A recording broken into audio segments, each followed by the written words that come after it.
something to hook on the past. I've chosen album covers to represent every year in the last 25 years. Some of them you're going to love, some of them less so. So let's start right back in 1987-88. Perl 1 and Perl 2 both came out in the same year. In fact, there were quite a few versions of Perl that came out in over that time. In the community, the first JAF was published right back 25 years ago in one of the news groups. I'll move quite quickly during the early years because things get busier a bit later on. So the major technical achievement of that year, well, that was Perl. Thank you, Harry. And, well, books, there was Man Perl, which was quite a lot smaller back then than it is now. So moving on, 1989, oh yes, the Stone Roses. That was the year that Perl 3 came out. And 8 different versions of Perl 3 came out that year. Complang Perl, the first Perl news group, started. Big technical advance when Perl 3 came out was the first time we were able to handle binary data. Books, well, there were no books published in that year. I don't know what they were doing. 1990. The year of the Black Perl. Some of you know what I mean, some of you probably not. Several versions of Perl 3 came out in that year. Yeah, and Black Perl was a Perl poem. People discovered that you could write poetry in Perl. How they discovered it, I really don't know. Beer. I couldn't find any major technical advances. They were too busy writing bloody poetry. And no books came out in 1990. Moving right on, 1991. 22 years you've been looking at that boy's penis. 1991, the Pink Camel. Several versions, or a couple of versions of Perl 3 and then Perl 4. And a little secret for those of you that don't know, Perl 4 was just a marketing exercise because they wanted a new version of Perl to come out with the camel. It was the first introduction of the artistic license. Obviously the big technical, although it wasn't much of a change, was that Perl 4 came out. And yes, in books, Programming Perl, the first edition. Who still has their copy of the Pink Camel? 1992, Rage Against the Machine. Was the year that Mac Perl was released. A few versions of Perl 4. The community didn't do anything that year. Too much beer, I expect. Yeah, so the first version of Perl that ran natively on a Mac came out in 1992, so this is about the time that Perl's getting to its fifth birthday. And the Pink Camel was so successful that no other books came out that year.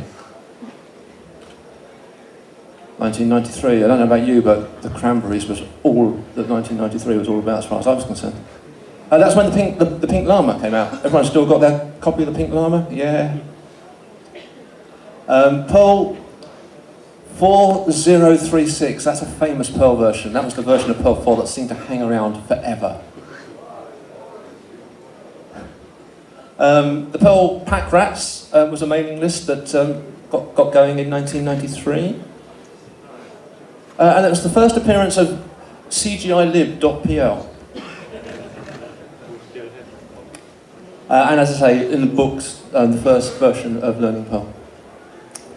Moving quickly on, 1994 was the year that Perl 5 came out. So next year we'll be celebrating the 20th birthday of Perl 5. And that was the only release. It was such a big re-release that they brought that out and then did nothing else. The Perl 5 porters, so with the introduction of Perl 5, we needed the Perl 5 porters to look after it. Some of the other thing with Perl 5 was it led to it became far easier to have external libraries. So big things like DBI and CGI appeared for the first time that year. CGI PM, the module, not the protocol, I mean. But still no new books. 1995, nice. That was the year that CPAN was launched. Just one version of Perl came out in that year. So Perl.com and Perl.org were both first registered in that year, and Complang Perl MISC, the current major Perl Usenet group, first appeared that year. A few things on technical front, not all good.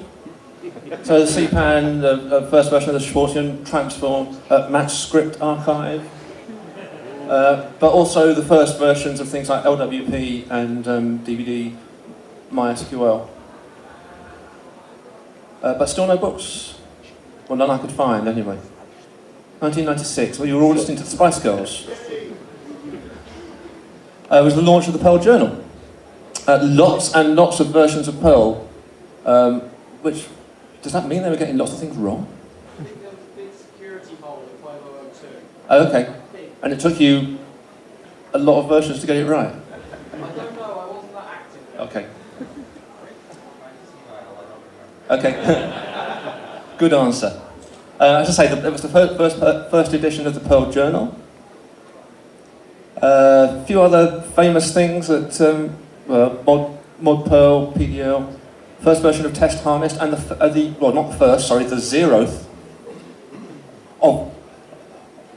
zeroth obfuscated Perl contest came out that year. And some books. The desktop reference, CGI programming for the World Wide Web, and the second edition. So the Camel got to its second edition before most other Perl books had even been written. 1997. We were all listening to Radiohead, right? It was the first Perl Conference. Again, quite a busy year. You'll see Perl 504 came out during 1997, but it was kind of swamped by a load of other releases. So the first Perl Conference was when many Perl people met each other face to face for the first time, and that led to the starting of the New York Perlmongers, from which the whole Perlmongers movement came out. They were followed soon after by groups in Boston and St. Louis, Seattle, various other places. The technical thing I could find was that the Perl bot first turned up on the IRC channel. And starting to get a few more books, including the CGI cookbook there. That's Matt Wright's book. It's very good. That's a joke. 1998. The London Perlman. That might not affect all of you, but for me that was a big year. A few more versions of Perl 5 came out. So 1998, the Perl Institute and the London Perlmongers. At least one of those was a really bad idea. Technical things, the CPAN testers started going. Who can tell me what one Perl was? Yep, it was the first version of Perl that was supposed to run equally on Windows. A few other important modules saw the first light of day. The books started to take off a bit.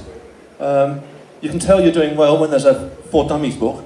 Actually, it's the second edition, which means I couldn't find records of when the first edition came out.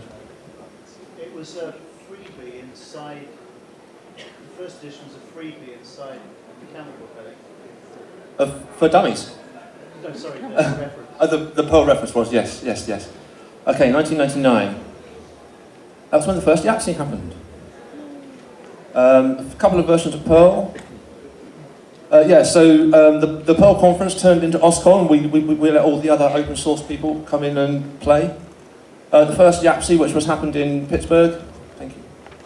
First German Perl workshop. First publication. Perl Month was it didn't last that long, but it was a online Perl magazine. The first White Camel Awards, yet another society was the group that was set up to run YAPC. The irc.perl.org service first started. Some other friends made their first appearance that year. That was the first record I could find of Perl Golf. I'm surprised it wasn't earlier. Lots and lots of books came out that year. Anything particularly important? They're all good. Well, so teach yourself Perl, I expect. 2000. 2000 was the year of the coffee cups.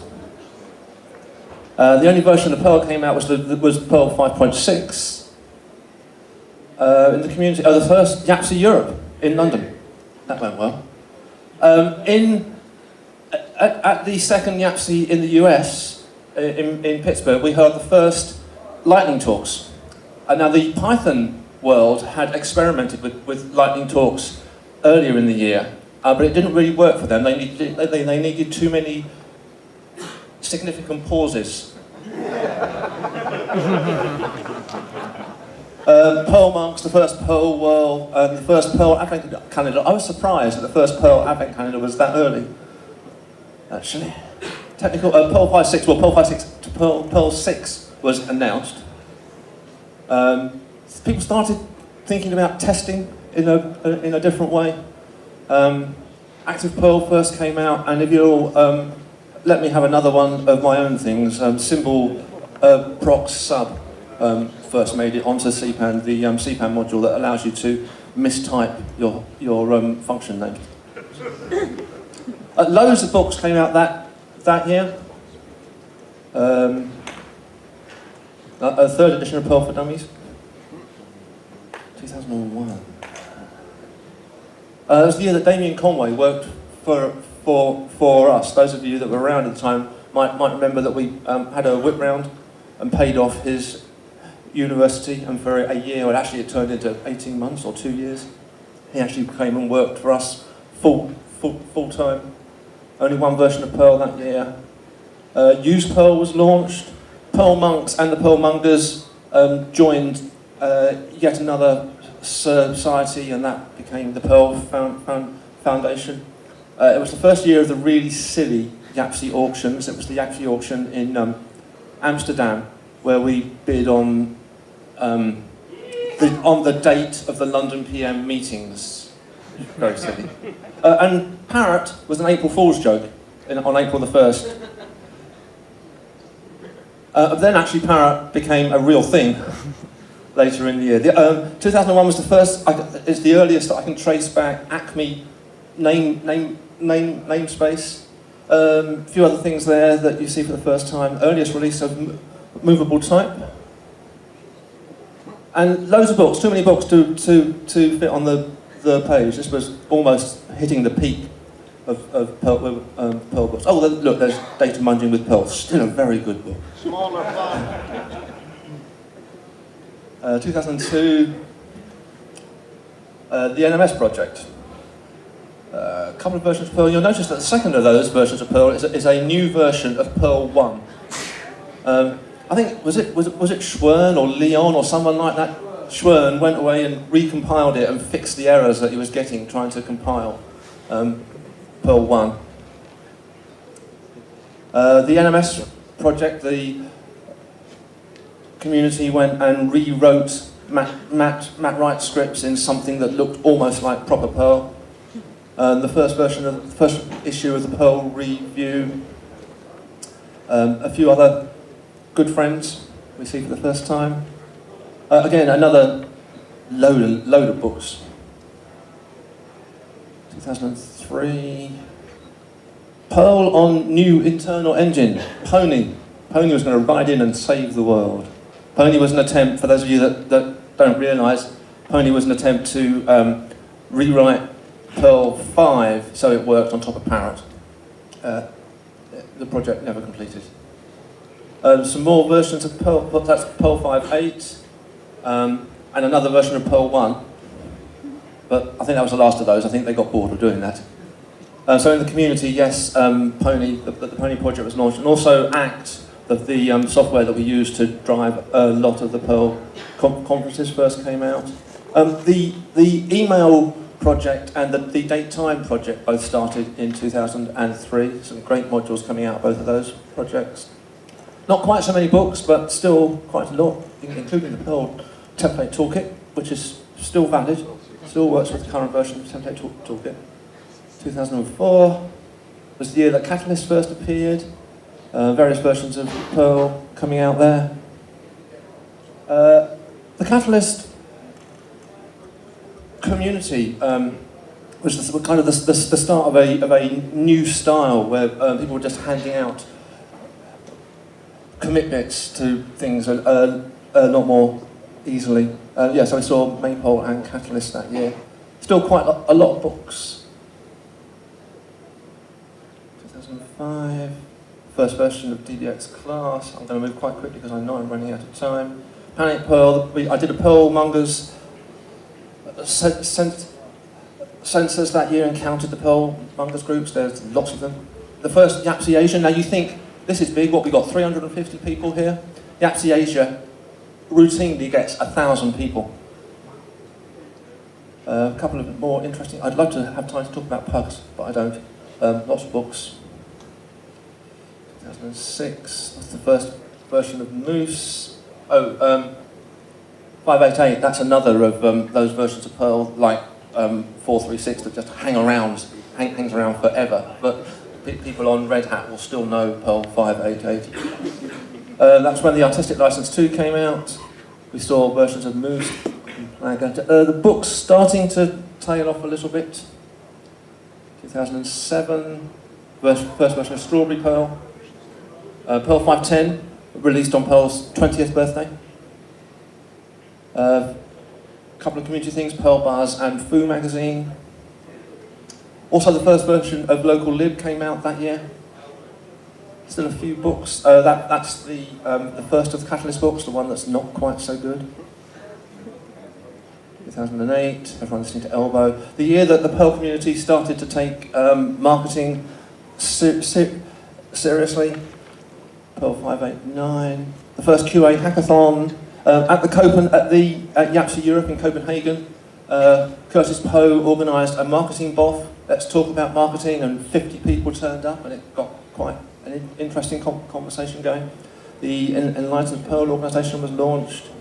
A few other technical things, Devel Cover and Distzilla. Obviously TAP wasn't invented in 2008, but we gave it a name in 2008. A couple of books. Moving very quickly now, I've run out of time. First version of PSGI.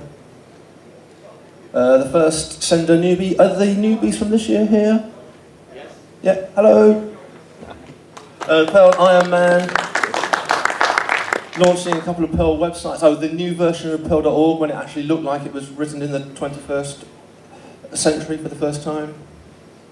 PSGI and Dancer both launched. A couple of books. Oh, that's the good Catalyst book.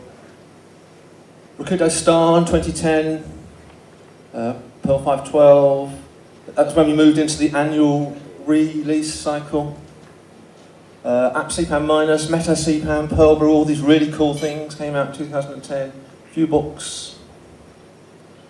2011. Money. Oh, see, that was the year where every conference we seemed to go to, all these sponsors started handing the Perl Foundation these huge checks. Checks for tens of thousands of dollars. It was incredible. Perl Weekly was launched. The new version of Perl.com, and so yeah, this is the TPF Perl Core Maintenance Fund. That's where people started giving us all that money. I'm out of time, but so let's just sneak through 2012. New edition of the Camel. Just when we thought we would never see another new version of the Camel book. The community summit that Wendy and Liz organised last year to bring the Perl 5 and Perl 6 people together. Technically, it's a bit early to say which of the modules that came out in 2012 are going to be really important ones, but my money would be on having a close look at these two. A few books. So, yeah, 25 years. That's a lot of projects, a lot of people who've been involved, from Larry right to the Sender a newbie people who are at the conference for the first time. We've done an awful lot in that 25 years. So I think I'd like to ask you to join me in saying a really big thank you to everyone that's been involved in Perl over that 25 years.